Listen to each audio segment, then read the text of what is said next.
श्रीमद् भगवद गीता में श्री कृष्ण ने प्राणियों में समानता की शिक्षा दी है। आज बनते हुए समाज में गीता की उपादेयता और भी बढ़ जाती है। श्रीमद् भगवद गीता के 15वें अध्याय में कृष्ण कहते हैं, इस संसार में सारे जीव मेरे अंश हैं। वे 6 इंद्रियों से घोर संघर्ष कर रहे हैं, जिसमें मन भी सम्मिलित है।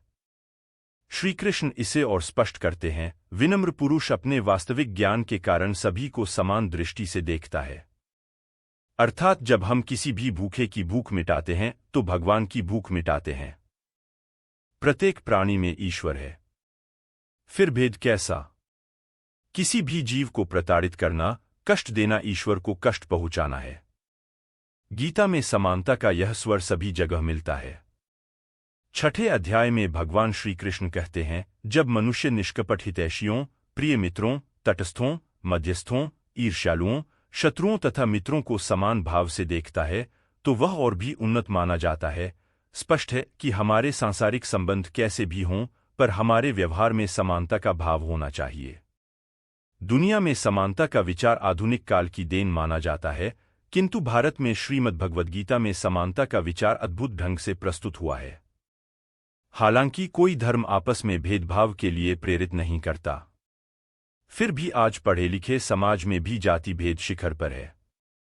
मनुष्य समय पड़ने पर अपनी नस्ल, जाति, भाषा और धर्म से अलग व्यक्ति पर प्रतिकूल टिप्पणी करता है।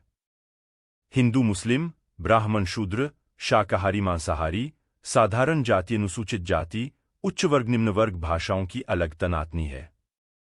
धर्म के नाम पर आज समाज बंटा हुआ है। एक जाति के लोग दूसरी जाति से भेदभाव रखते हैं।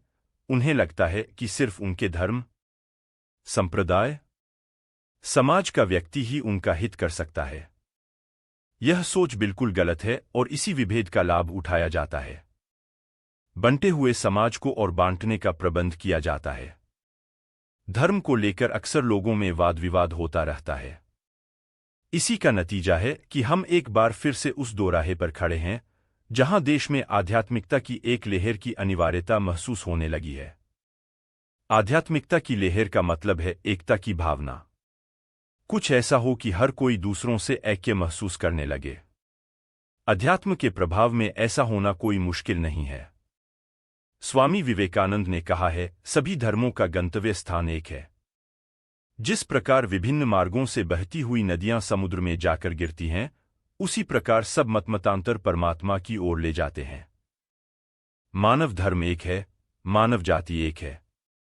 हमारी पवित्र पुस्तकें कुरान, गीता, रामायण या बाइबल में इंसानियत की सीख दी गई है। फिर इस अमूल्य सीख से बेखबर हमारे धर्माधिकारी तक विवादास्पद बयान दे देते हैं, जिसका ज्यादा नुकसान मासूम आवाम को होता है। ऐसा समाज जहां इंसानियत ही हमारा धर्म हो, इसके लिए जरूरी है कि हम पहले इंसान बन जाएं, जो सब धर्मों से ऊपर है। आज स्थिति इसके विपरीत है। सबसे बुद्धिमान कहा जाने वाला मनुष्य ही आज शांति के चमन को भेदभाव की दूषित मानसिकता से नष्ट कर रहा है। यह हमारे अज्ञानता में जीने का सबूत नहीं तो और क्या है।